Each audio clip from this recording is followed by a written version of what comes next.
far we did it. Why don't we do something? Yeah.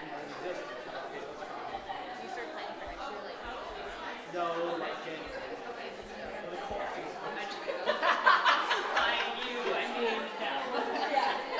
If I go up, here's all the files. There we go. Kind of nice and weird. That's for then Kelsey. Otherwise, I think we're going to go much further. I think we have all of that.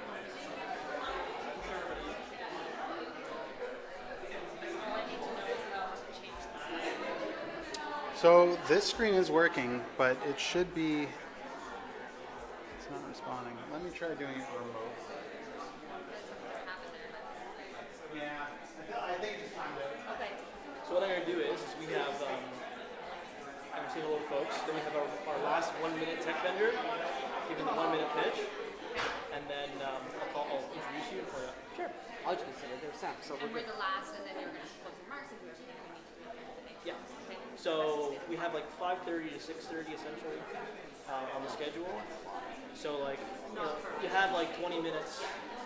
You mean 5:30 to 6? 5:36, exactly right.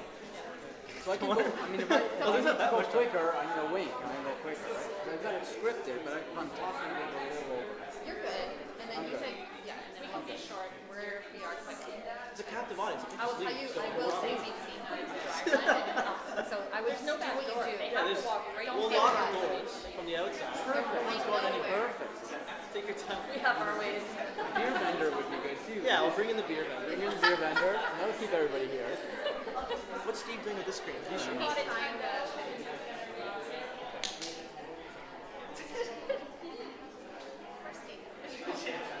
Steve is the guy. Well, I get frustrated with the screen because there's so many buttons, and they all go wrong. And to me, it's like total helplessness, right? It's better to have one screen, plug in the laptop. It's like, I come here, I was like, okay, there's this thing, there's that thing, there's all kinds of stuff. It looks fancy. More things to go wrong. You got good people in Europe. Thank God for Steve.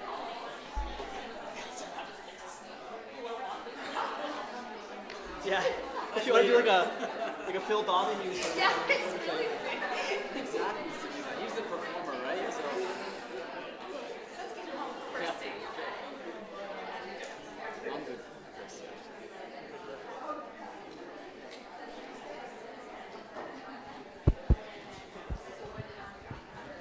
Testing. No?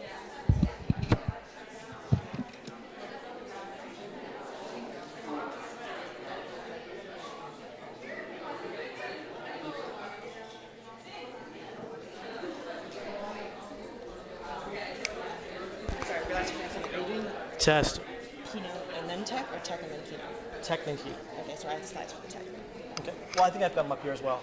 Yeah. Yeah, I'm just waiting for Steve to fix that mirror. Testing. Okay. I'm sure I've got this.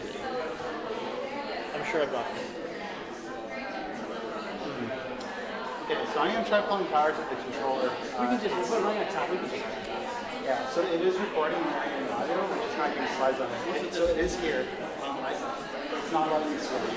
I'm going to try pulling power and see if that works. I'll try to like resetting, but it's just not. I'm going to take it. Yeah, it's fine. Okay. Well, I don't know when it's on.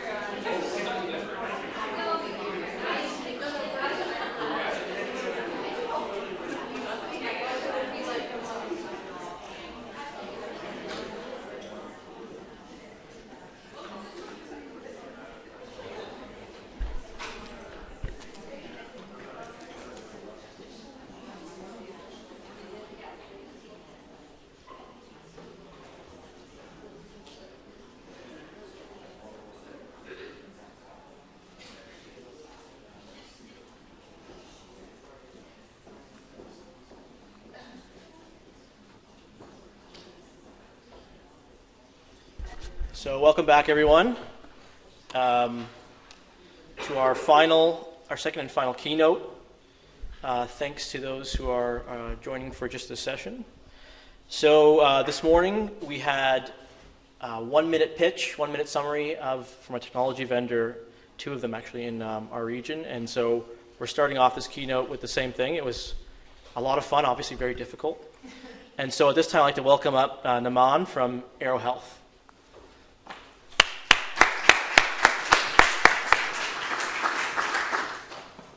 Time starts. You say when. Awesome. This has to be dramatic. Perfect. Okay, go. Boom. Hi, everybody. So I'm Nan from Aero Health, and we have built a medical-grade Fitbit. It sits on your patient, client, subject, whatever have you, on their arm and tracks their autonomic response and arterial physiology in real time on a minute-to-minute basis. Now, it's important to you guys because you guys work with 10 to like hundreds of thousands of people. You can give this out to clients, subjects, whatever, and then log into our website and automatically see what is going on with your patient from pretty much anywhere in the world. I mean, because it's doing those things, it can track heart rate variability, respiration, and sympathetic versus parasympathetic responses. And not only can you monitor them, if you see there's an anomaly happening, you can actually program the system to detect certain patterns, which will show up as push notifications for the person on their phone. Or you can even sort of say, hey, what's going on? This is not what I asked you to do. Stuff like that. And that's what we're doing. We started Community Tech Hub. Been on for 4 years now, and if you would like to know, please contact us. Thanks.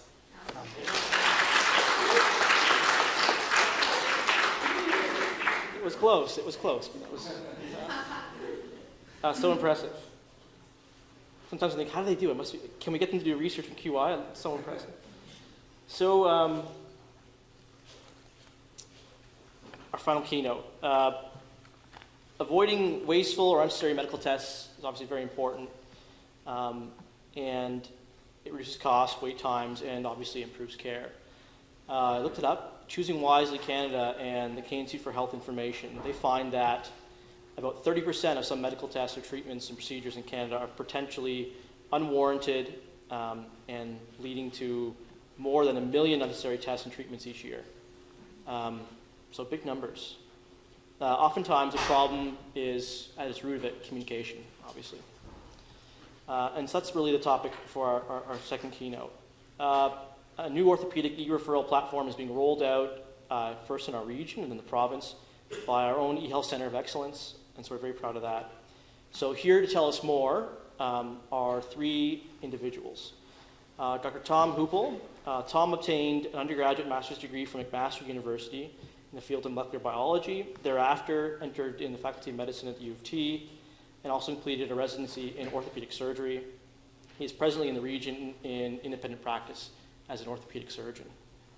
Lori-Ann Hubner is the Benefits and Realization Lead for the eHealth Center of Excellence, part of the Center for Family Medicine, which you all are familiar with. Her work focuses on the realized clinical and organizational value of eHealth solutions.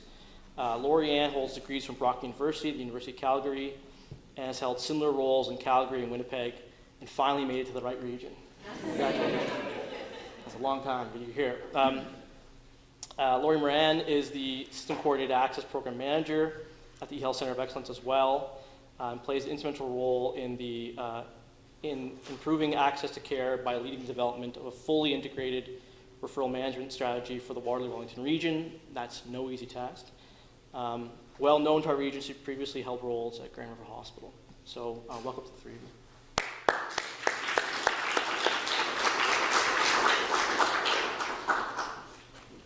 So to orient you, you've got that screen there, mic here, this one, and that'll work as well. Or any button will sort of move forward. I don't even need my glasses. That's great. Well, first of all, I'd like to thank the organizers of this event for asking me to speak today, and it's my pleasure to be here, and I'd like to thank all of you for being here as well. So I have no disclosures. We've done this on our own. So we all know what an MRI is. An MRI is a diagnostic imaging modality which allows us to look inside the body and have a look at anatomical parts within the body without any invasiveness and without any radiation. It's a very safe way, and it makes these beautiful pictures that we all like to love and look at. It's a real visual thing. Today we're going to talk a little bit about only one area of MRI, which is the appropriateness of the use of MRI for imaging the knee. So let's just go back a little bit. I'll just go very quick here, and some of the landmarks in the development of MRI technology. And really, it's in a stepping stone platform, which came to light in the mid to late 70s. Some of the first studies, when they did try to obtain human images of the MRI, were unsuccessful. And if you read the small print, it said that this guy was a little too fat. So the coil wasn't strong enough. But when they put the skinny guy in there you go. There's the first image, first human MRI image in 1977. And I think it looks like a chest, or the chest and the chest wall, but that's the first image. After that, became the love affair with the MRI. Now let's look and see how big is this love affair. Well, this is some data from the United States. I'm not sure it's completely accurate, but it's pretty close. 2006, almost 27 million MRI examinations were performed, with a rapid escalation up to 2015 to 100 million MRI examinations in the United States. So that's on average. 1 in 3 Americans get scanned every year with an MRI. Other countries have also demonstrated a similar escalation in the use of MRI over the years, almost exponential. Let's look closer to home. Our first MRI in Canada came to London in 1982. Now in Ontario, we have 98 Ministry of Health funded MRIs. And we have many more that are not ministry funded, such as the independent facilities like KMH, like the ones we have here in Kitchener. Some a little bit older data. In Canada, 2012, 1.7 million MRI scans were performed. In Ontario, 570,000 MRI scans were performed in 2015, and today there's 170,000 people in Ontario on the wait list to have an MRI. Real close to home, in Waterloo, Wellington Lynn, in 2015, we did almost 42,000 MRI scans, and this is between the 3 hospitals. And with our population, that's about 1 in 19 people scanned. It's a lot. And these are low estimates because of the unfunded MOH facilities. We're not able to track how many MRIs are performed there. Let's look at specific knee MRI. So it's roughly about 18% of all MRI scans are performed of the knee. And knee and spine are probably the highest frequency of areas scanned by MRI. So these are roughly the numbers that we do for just knee MRIs. So 300,000 in Canada, 100,000 in the province, and 6,000 through the 3 hospitals and sub-Lynn hospitals at the Waterloo Wellington Lynn. And I would say that with the imaging that I see through my office through KMH, I think 6,000 MRIs of knees, maybe 8,000 to 9,000 MRIs of knees in our Lynn every year. Just knees. Notice the little technology. How did we get here? Well,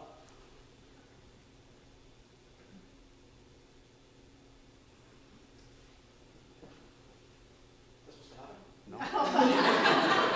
I'm out.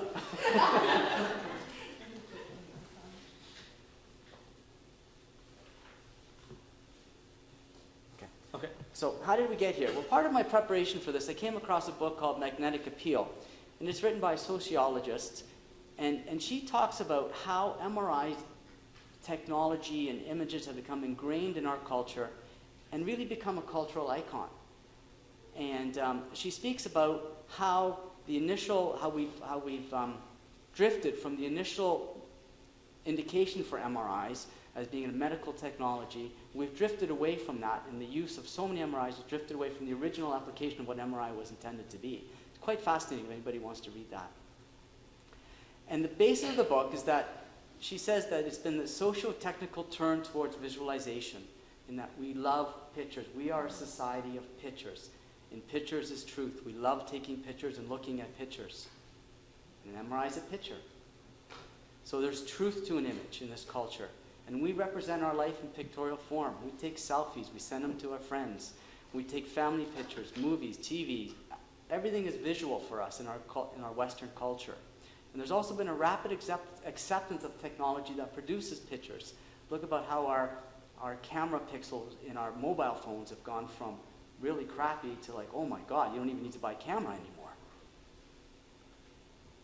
So MRI is one step further. It offers the possibility of taking a picture of the inner body and discovering the truth of the illness. I'm going to have my MRI on Saturday, and it's going to tell me what's wrong, because it's a picture, and I can visualize that in my head. Is this a problem in our region?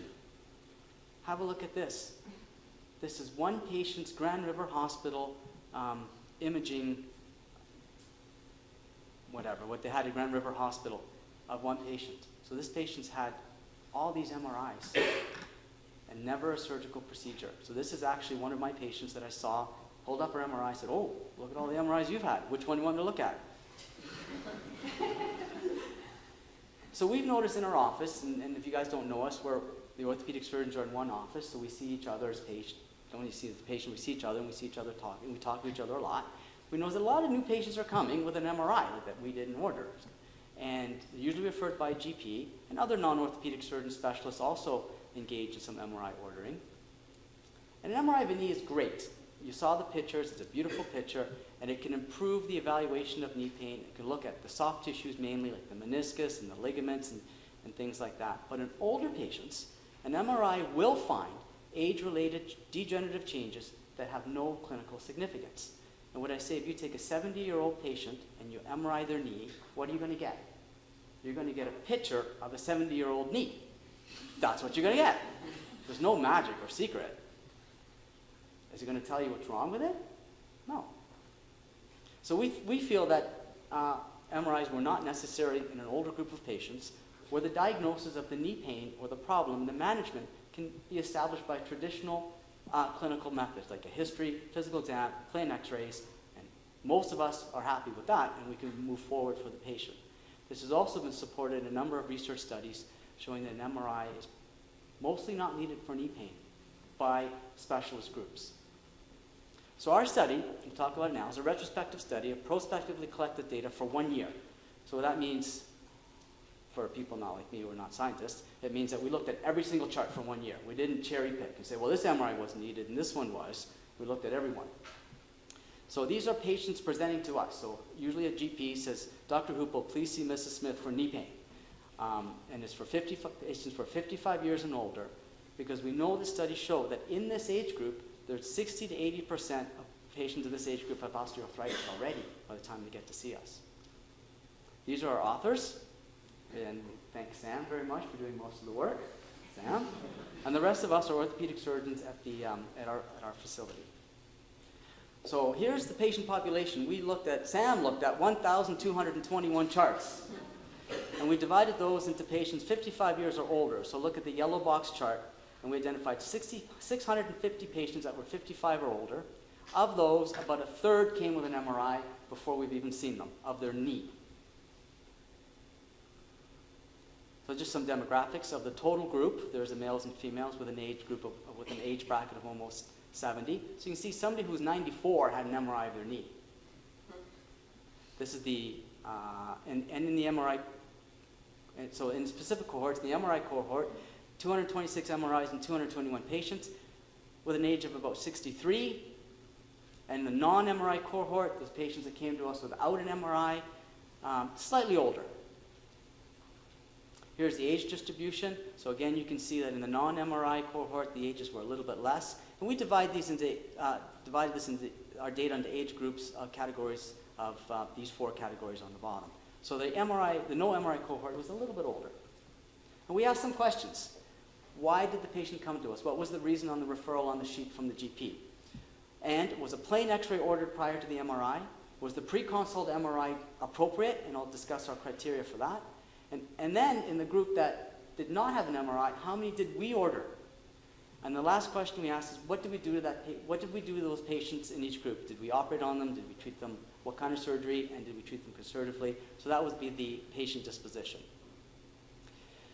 So when we looked at this, there's few real published indications for guidelines of when you should order an MRI. The group in Calgary recently published some really nice guidelines, but these apply to patients that have acute injuries less than 4 weeks.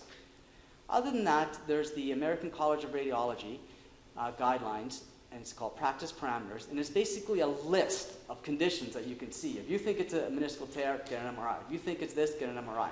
So it's really not a guideline, but it's a list. But the important thing in this document is they have 3 qualifiers. That an MRI should be, this is by the radiologist, an MRI should be performed after careful consideration of alternative imaging modalities. Plain x-rays of the knee are often enough, and the findings in the MRI that you get back may be misleading. So that was published by the American College of Radiology. The Canadian Association of Radiology had some appropriateness guidelines for MRI in general, not just knee. So they thought an MRI of whatever was appropriate if it was suitable or correct for the clinical scenario, and if it improved patient safety and care by prompt diagnosis and management. The radiologists in Canada thought an MRI was inappropriate if it was the incorrect modality use, if it was duplicate ordering, if there's poor or absent supportive medical information in the referral, if the MRI was ordered before the patient was seen. I'm just going to say that. No more. And the failure to order proper imaging prior to MRI. So those were the inappropriate guidelines for any MRI by the Canadian Association of Radiology. So using that, we came up with something like, we thought when we went through these charts that an MRI, it's a bit subjective, and all this bit subjective, was useful. Was not useful if the diagnosis was made by the history, physical, and plain x-rays. And it was not useful if the patient came to us, and the timelines were 6 to 9 months between referral, if the patient had no symptoms by the time they came to see us, which happens, you'll see. And if they MRI'd the wrong joint. So we thought that was not useful. And then we thought it was useful if the orthopedic consultant confirmed that the patient had a symptomatic meniscal tear, or in other words, if the soft tissue lesion identified on the MRI was the cause of the symptoms. So that's how we came up with our things. Here's an example case of an inappropriate MRI. So, here, Dr. Hupel, please see this nice 73-year-old lady with advancing OA of both knees, MRI attached. Appropriate, inappropriate. You don't need to see any more. Appropriate or inappropriate. So here's our x-rays. Can you see that? So severe joint space narrowing, that's all we need. There's the MRI, which shows a lot of other things. So when you order this report of the MRI, it's going to show tricompartmental degenerative changes, symptomatic degenerative meniscal, it's going to show degenerative meniscal tear, it's going to show a bone bruise, it's going to show something going on with the ACL, it's going to show a list of about this long. So what was the reason for referral in the MRI cohort? The majority were referred because they found a meniscal tear on an MRI. Some were referred because they had OA, and the other big group was just, please see knee pain, MRI enclosed. So here's striking here. Only half of the patients that came with an MRI had a plain x-ray. So using our appropriate criteria, we determined that overall about 3/4 of the MRIs were not useful. And 23% we thought, and I'll come to that again, may have been useful.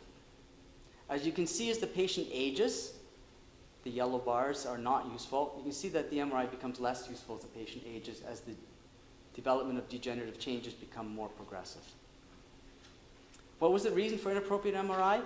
Well, you can see that about over 60% had OA on their x-rays if they had x-rays. Almost 30% were asymptomatic by the time they came to see us, which means that the MRI was probably ordered too early in the course of whatever injury or symptom that the patient presented with. And 10% were just not indicated, either duplicate, wrong joint, or a few other reasons. So what did we do to the MRI cohorts? This is the 221 patients. Well, we did a joint replacement on 20% of them. We scoped about 20% of them. And for most patients that are typical to come to an orthopedic community practice, we try and manage them non-operatively. So bracing, injections, conservative treatment. This is the non-MRI cohort. And again, we saw that these people were a little bit older. So we majority did arthroplasties in these patients. And so you're comparing the pie graphs between the two. This is the bottom graph is the previous chart. So you can see we did more arthroplasties in the non-MRI group than in the MRI group. Again, probably because they were a little bit older.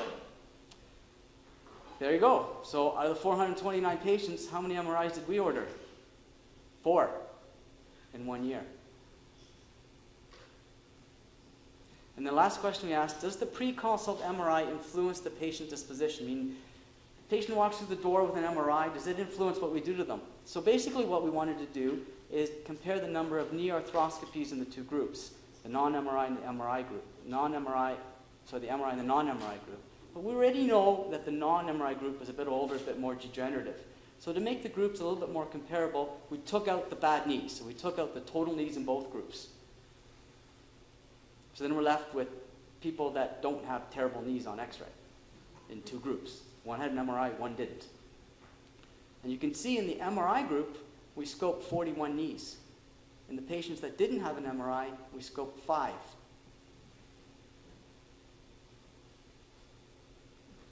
So conclusions. I think this study shows that MRI is overused in the evaluation of knee pain in patients 55 or greater by non-orthopedic surgeons. I think the 23% is an overestimation because we only ordered 1%. And again, when we went through the charts, it's different. It's hard to ask the consultant, was this MRI useful? Because when the patient's in front of you, you put all the information together, MRI, everything, and you come up with something. And that's a different question, whether it was useful, than would you have ordered this MRI? And I think the last part where we ordered an MRI in 1% and 429 patients over one knee kind of answers that. Plain x-rays are significantly underutilized. We know that most of the diagnosis can be made by plain x-ray. And a significant number of patients are referred because of a meniscal tear. And some of you may be following the literature, and this is a pretty prominent article in the New England Journal of Medicine. Since then, it's pretty clear evidence that we should not be looking for meniscal tears because we really don't really need to treat them surgically anymore. So why should we look for them?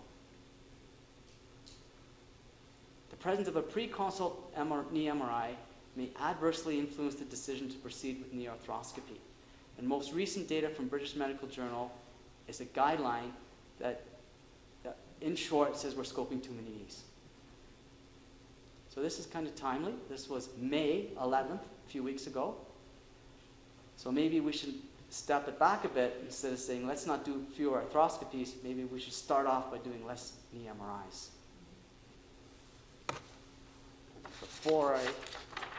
Before I introduce our other two people we have already. So this was a study looking at knee MRIs. I can do the same study in my office looking at shoulder, hip, ankle, foot. It's all the use of indiscriminate use of advanced imaging technology. And I used MRI as an example because it's the most misused. And I think we need to start, there's very little education at the medical school level dealing with the appropriate use of advanced imaging technologies. We need to start there because it's not helping the patients, it's costing a lot of money, and it may even be more harmful because it leads to unnecessary procedures. So, thank you very much. And I'd like to ask Lori and Lorianne to come on up.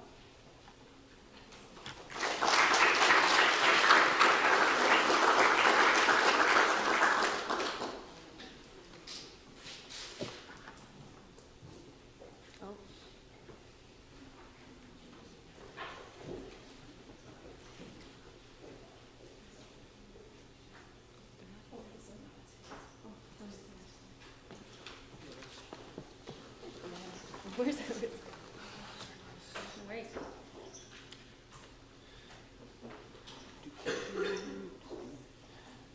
Lori, this was the one that you sent me this morning. I think that's actually the same as Tom's. Oh, is that That's the same. Is this okay? That's the same one. That should be it. Oh, this should be it.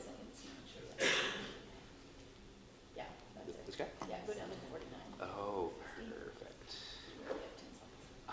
Beautiful. I see what you've done. Yeah. Lovely. Good. All right. So what do we do now? That's, I think, the big question. And how do we take advantage of this huge opportunity and leverage what we have in our local healthcare environment to make a difference and hopefully make a difference sooner rather than later? Because I think, I speak for Lorianne, we had a few conversations with Dr. Hoople leading into this, and just looking at the numbers and seeing the data, it's something now that we can't ignore. They're significant. This isn't just a small problem. This is big, and it's one that also, when you look at, you feel like can be fixed. Like it's pretty obvious. What do we do here to get on top of this and really make some changes? And this is where we believe system-coordinated access program and electronic referral or e-referral, we believe will have an impact, and we'll get into that a bit more. So, how do I advance? Sorry, guys. E-Health Center of Excellence. There we go. I should know how to do this. Advancing slides. I'm sorry, Mohammed. The bare bone basics. I apologize. We're good at the big stuff. So, just for the sake of making sure we're all going into this with the same context, just a showing of hands. Who in the room is familiar with what a referral is? Okay, I figured with the group we had that a lot of hands would shoot up.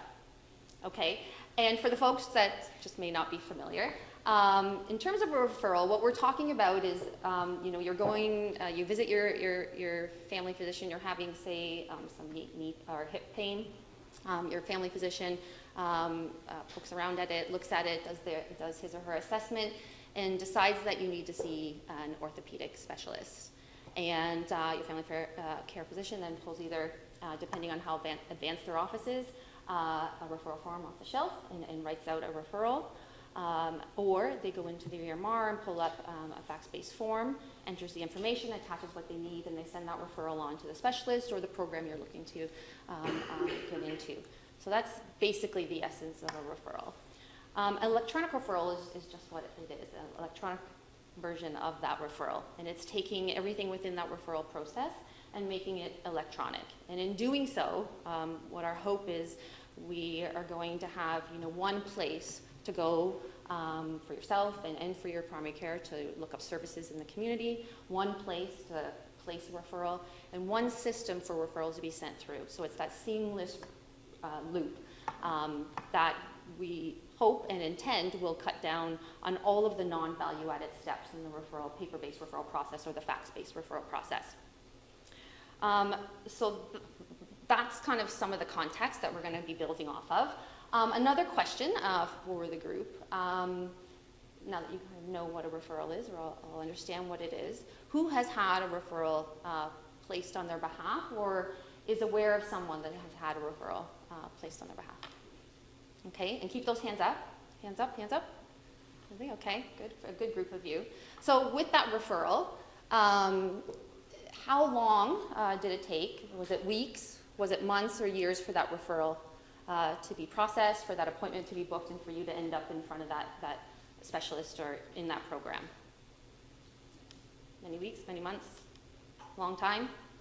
And so this isn't a surprise to us, and this is what really the focus of the System Coordinated Access Program is to address that problem with wait times. We live in a community with an abundance of resources, and we're very lucky to have a very, very rich community that has a ton of supports that we can draw on. The challenge is, as the healthcare system grows and becomes more and more complex, it's becoming more and more difficult, not only to know what programs and supports are out there, but how to refer into them, as they all have different ways of doing it, and what needs to be included in terms of testing and diagnostics to support that referral. And in terms of what we believe is contributing to what we saw here in that long wait time is the fact that that referral and referral process is not well supported, and there's huge opportunity to make it better. Thank you. So what is the vision of the System Coordinated Access Program? Our program is focused on working with clinicians and patients within our community to improve the referral process and to look at ways to introduce technology to improve access in general. So how do we do that? Our focus is really on the deployment, as Dr. Hooper mentioned, of electronic referral solution to support that referral pathway. We also do a lot of work with community partners like the Regional Coordination Center, Dr. Hoopel's team at the MSK Clinic, and many others to look at best practices. We've done a lot of great work in Waterloo Wellington around coordinated access, and there's a lot of opportunity to take those learnings and share those learnings across programs. So that really is what we see ourselves as being in terms of a conduit within the system to share best practice. We also work a lot with clinicians, including Dr. Hoopel's team, on trying to establish standard referral forms. So there's not 12 different forms for the 12 different orthopedic specialists working out of the MSK clinic, that there's one form and that primary care can grab that one form and there's consistent information on that form or standard information on that form. And it just cuts down or streamlines that referral process. And another big part of what we work on and why we're here talking today is about leveraging that technology to embed decision support into the referral process. So the challenge is, and Glorianne will get into some of this in her discussion, is the fact that you hear this, and some of you have your own practices or will have your own practices, And it's obvious, you know, we have to be thinking about this, and it's something that as we go back and are sitting with our patients, we need to think about when it's appropriate to order an MRI. The challenge is you go back and you're in your busy practices and you have your patient sitting in front of you and you have the pressure of that patient saying, I want something done. And unless there's something there at the point of when you're placing the referral to remind you of some of these you know, best practices, you know, it more than likely is going to be forgotten, no matter how much education we do. So that's a big piece of our work. Just for the sake of time, I do want to mention we operate out of the eHealth Center of Excellence, the SCA program, and a lot of our colleagues have been here today with posters and have presented earlier. And I think it's a big part of why we've seen success. Is, the program moved under the ECE about a year and a half ago, and really the eHealth Center of Excellence is founded upon, you know, having relationships with clinicians in primary care and really understanding what the needs are. And what our program kind of founds ourselves on, if we're going to be building a new referral solution, we need to understand what those needs are and take those needs and build this into the solution. So that's really what this model is all about. So a perfect fit for a home for our program. And I think, you know, in the past year, we've seen huge success with that relationship and family. So how can e-referral and SCA help? The SCA program is currently in the process of rolling out an electronic referral solution, which I mentioned, in our region for referrals from primary care to orthopedic specialists and others as well, but this is the focus for today. With support from Dr. Hoopel's team and the other orthopedic surgeons in our region, we've been able to develop an electronic referral form that is available and will be available right directly in physician EMRs. So as part of that form, what we're able to do is build in decision support tools, and specifically around the DI piece. So if you see here, this is an example, and if you can imagine, this is in the physician EMR. They have selected or gone into the referral tab, and what pops up is a referral form. This is just a section of that referral form. And what happens here is all primary care has to do is select the area, either be hip, knee, shoulder, and what pops up right on the referral is the imaging recommendations. So these ones are some language we've worked on with Dr. Hoopel's team. As this evolves, there's opportunity, and this is the beauty of the e-referral solution we're rolling out, is there's opportunity to build in whatever language is appropriate. And as the province really puts some attention to this, and really Sam and Dr. Hoopel are kind of underscoring the impact of their study has had, is there's a lot of provincial attention being put to this, and a lot of organizations working on appropriateness guidelines for the province. So this is something that we can easily change and adapt as those provincial standards are established. And if you can envision, I'm with the patient, I'm putting the referral in, and this is going to cue me at the same time, I also need to put my MI requisitions in. Here's some guiding principles right there at my fingertips. You can see that value there. So in terms of the system court access in general, and e-referral, what we do know, there's a ton of literature, and Lorianne and team have worked to really understand what the successful models look like, and helped us kind of take pieces of the successful models and build that into what we're doing. What we know is that it increases access to services. It absolutely improves quality of communication between primary care and specialists and programs, because it's a closed loop system. As you send that referral, it's automatically tracked through that system, so notifications are sent back to the primary care physician and also to the patient, the folks that are involved in the system, which is a big part of the problem. For the folks that have had referrals made on their behalf, a big part of the problem is not, it goes into that black hole and you don't know what's happening with it. So that communication piece is also huge. Clarity and completeness of referrals, because it's an embedded form, it's a dynamic form, we can ensure that information is included on that referral before it's sent, and it will not be sent unless that information is included. So you can see in terms of a referral being received and information being missing, and the back and forth between primary care and the specialist to make sure they get it right. This is really going to cut down on that. And that's the same with appropriateness of referrals. In terms of improvements, we know it's shown to improve the experience of continuity of care with patients, because they're finally being looped into this conversation and the information is easily available to them either through a portal or through email. It decreases all of these changes and all of these improvements to the process is really, cutting down on the whole entire wait time process. Missing information and documentation, like I said, there's those cues to make sure the right information is being included.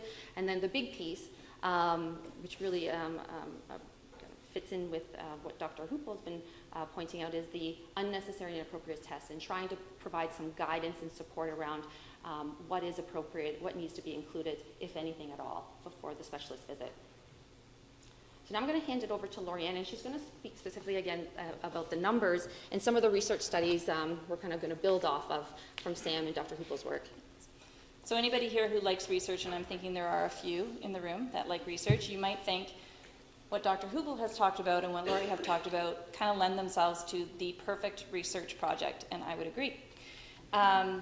Where does this leave us in the LIN from what you've heard today? So if we look at the literature, it would suggest that you can estimate unnecessary healthcare to be anywhere between 10% and 30%.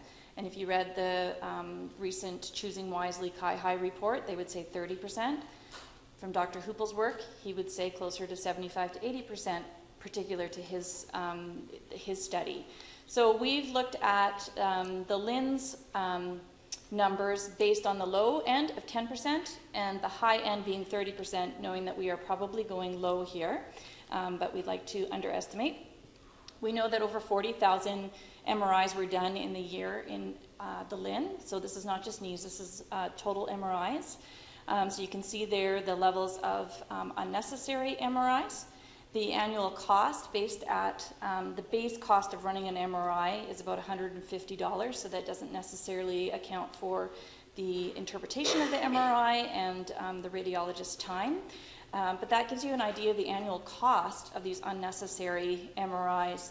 And if you project that to the province, we're anywhere between 11 to 33 million in the province per year spent on these unnecessary MRIs. Whoops. How do I go back? There we go. Decision support, how does that impact? Well, there isn't a lot of research out there to say that decision support can actually make a huge difference in the level of appropriate ordering. So there's an opportunity, I think, here to build into that, that gap. And the only evidence that's really out there talks about maybe having an impact of like around 20%.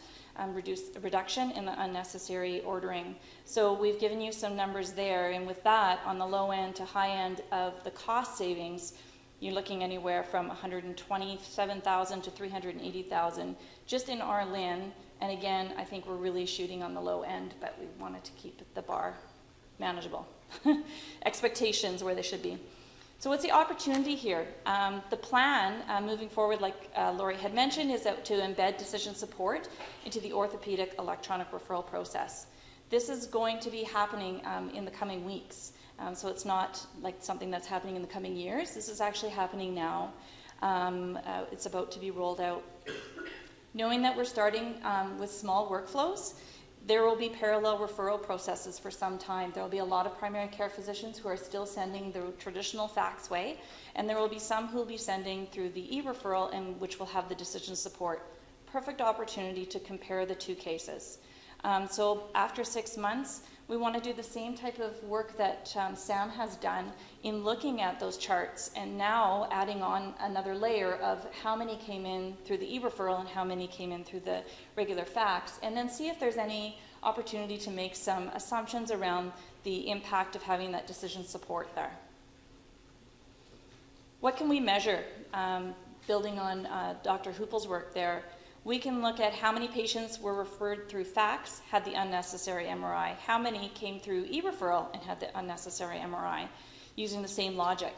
Can we use this as an opportunity to measure the impact of the decision support tool?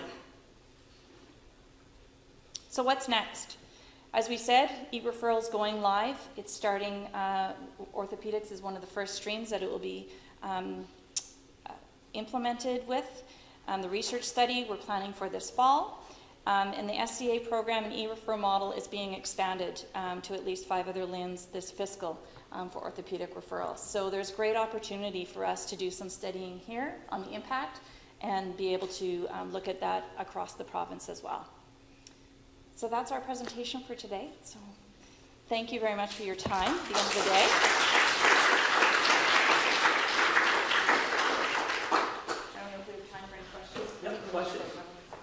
Comments?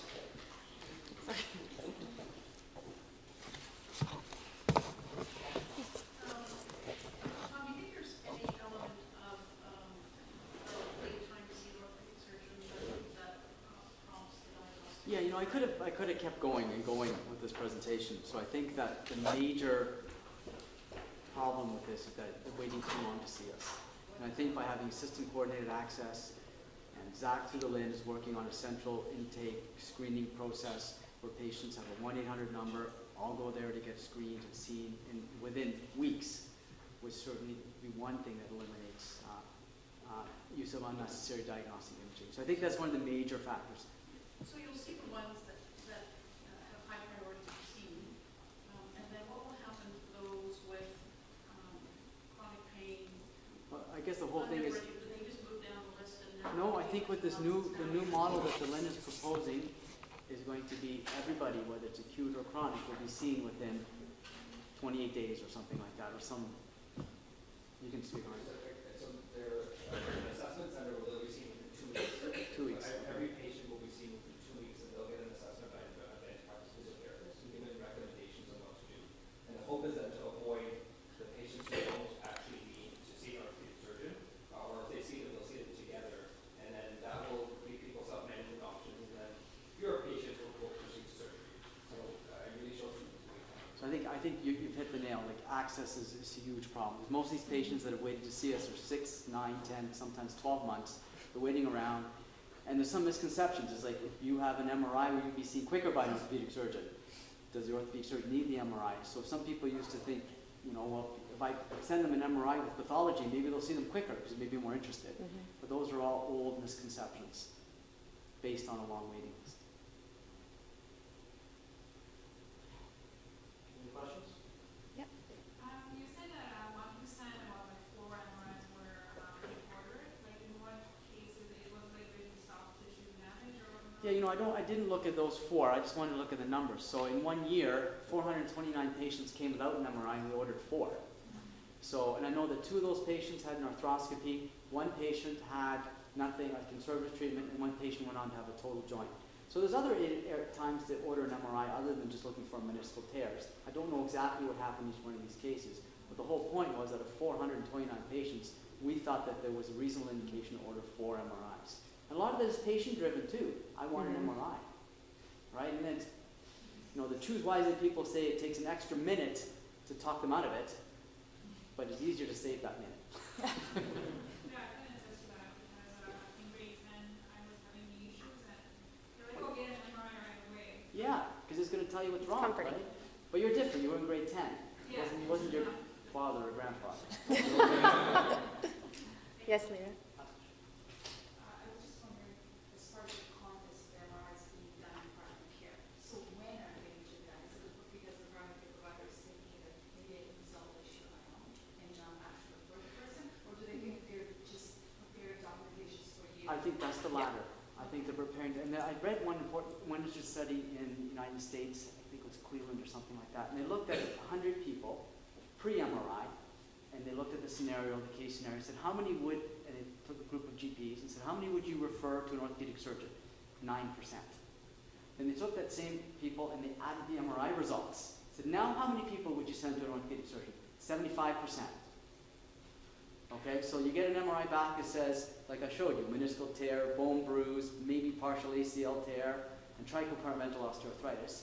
People are not focusing on the tricompartmental osteoarthritis, which is number 1, 2, and 3, the cause of their pain. They're focusing on those other things that they think we can reverse. Mm-hmm. Okay, so it goes from 9% pre-MRI to 75% post-MRI to get to us. One last one, sure. This is one of my comments and a question. This is so interesting. Your slide at the beginning of that book that you mentioned was, the sociology book was really interesting. I did a master's degree in medical anthropology, and I was looking at the role of the MRI in knowledge translation, and I focused on rolling calorie and found it to be kind of a boundary scanning object. So the function of the MRI is kind of beyond just for diagnosis, but it Absolutely. actually really helps sort of each of the departments in the hospital have those sort of idiosyncratic meanings and ideas and cultures, and the MRI was able to be kind of that boundary object that would allow them to communicate across. You love this book. Yeah. It do us better than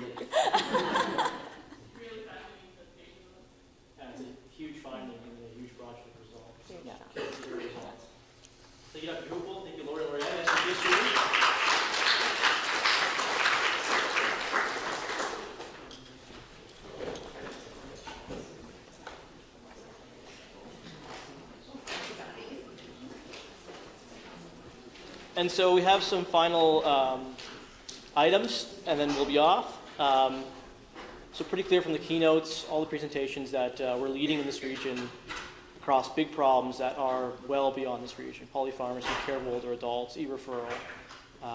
And so pat on all of our back. It's very impressive. So we're all winners today, but some of us walk away with awards. And so the votes are in. And Amy, what do we got? All right, so I'm going to plug this in here because we made a little slideshow.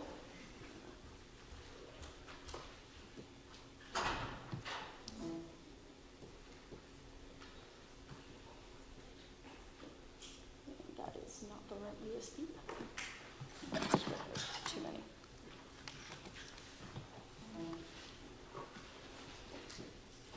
It's the same jump drive we've been passing around.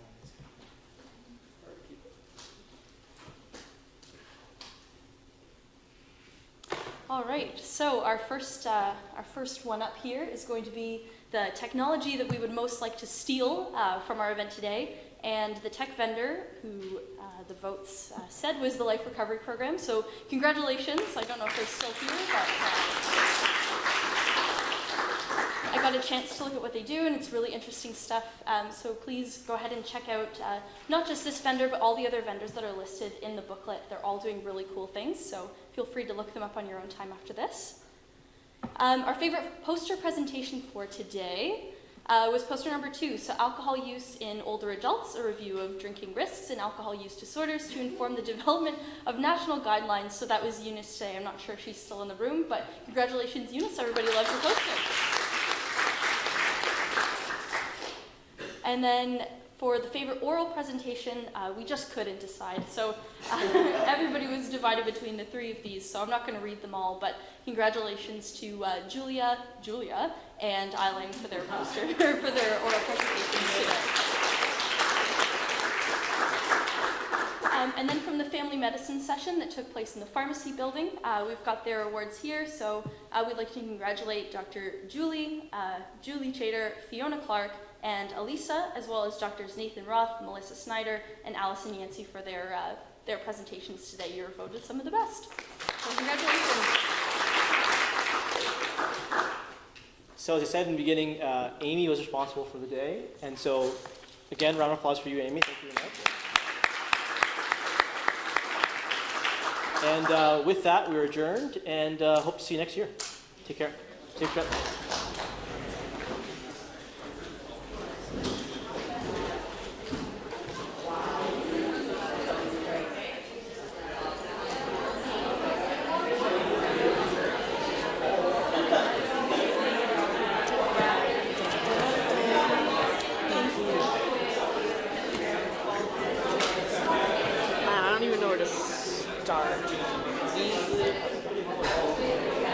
Start deleting things.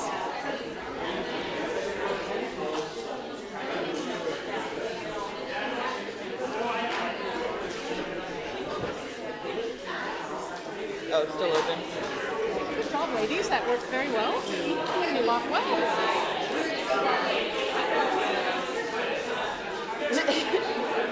Peter doesn't like you.